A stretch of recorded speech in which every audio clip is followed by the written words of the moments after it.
Baik, Ananda. Assalamualaikum warahmatullahi wabarakatuh. Pada kesempatan ini, saya akan memaparkan materi tentang pendidikan Pancasila dan Kewarganegaraan kelas 10 semester ganjil. Baik, silakan Anda perhatikan. Semua selalu semangat belajar ya dari rumah.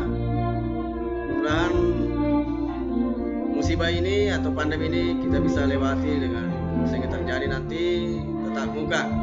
Baik, selamat menyaksikan.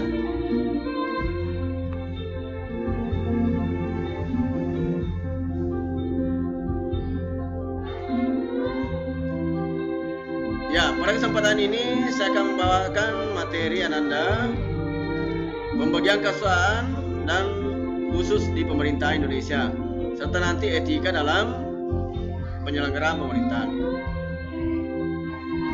Ya, sebenarnya ini sudah Ananda pertama awal sebelumnya ini sudah jelaskan melalui PowerPoint menurut John Locke, Montesquieu apa itu kekuasaan legislatif, kekuasaan eksekutif, dan kekuasaan yudikatif. Baik Ananda, jadi kekuasaan legislatif itu adalah kekuasaan untuk membentuk undang-undang. Ya, kalau di Indonesia ini masuk tugasnya DPR, ya, DPD, MPR dan sebagainya. Kemudian kekuasaan eksekutif yaitu kekuasaan melaksanakan undang-undang. Di Indonesia ini ada di tangan presiden dan beserta para menteri. Selanjutnya, kekuasaan yudikatif yaitu kekuasaan mempertahankan undang-undang dan mengadili pelanggaran undang-undang. Ya, kalau di Indonesia ini itu ada di tangan Mahkamah Agung dan sebagainya. Kemudian terakhir, kekuasaan federatif itu kekuasaan melaksanakan hubungan luar negeri. Baik Ananda, kita lanjut. Ya, pembagian kekuasaan pemerintah Indonesia ada dua ya.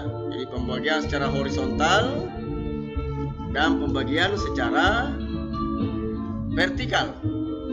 Ya. Jadi kalau secara horizontal itu adalah menurut fungsi lembaga-lembaga tertentu. Kemudian secara vertikal itu berdasarkan tingkatan pemerintahnya. Mari kita lihat yang mana masuk horizontal, yang mana masuk vertikal.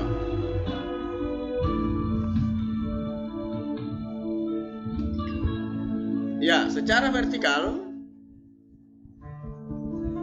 itu masuk kekuasaan pemerintah pusat,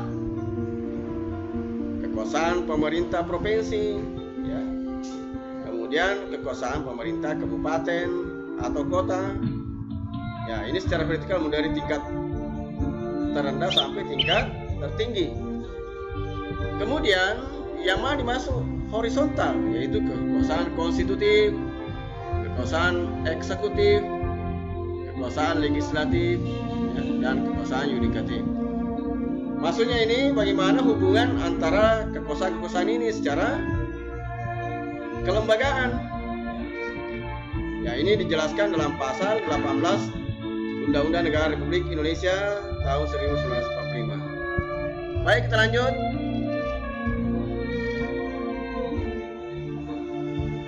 Nah, sekarang kita masuk bagian C.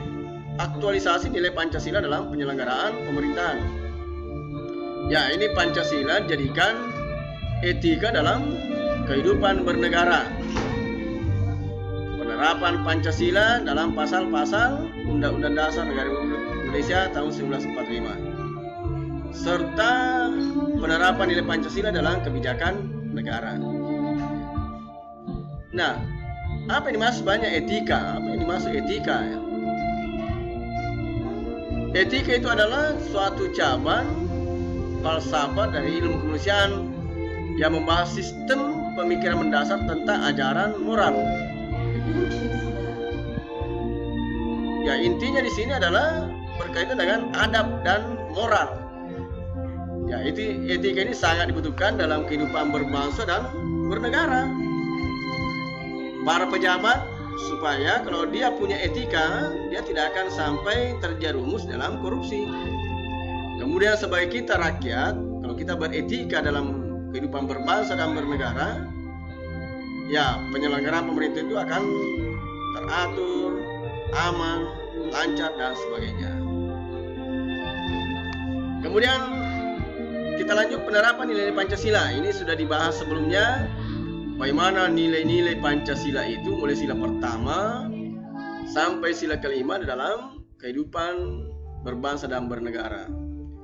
Baik di bidang politik, ekonomi, sosial budaya, agama, maupun di bidang pertahanan dan keamanan.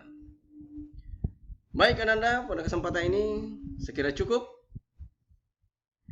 tentang pembagian kekuasaan dan penyelenggaraan pemerintahan di Indonesia serta penerapan nilai-nilai Pancasila dalam kehidupan berbangsa dan bernegara. Baik Ananda, saya akhiri dengan ucapan Assalamualaikum warahmatullahi wabarakatuh.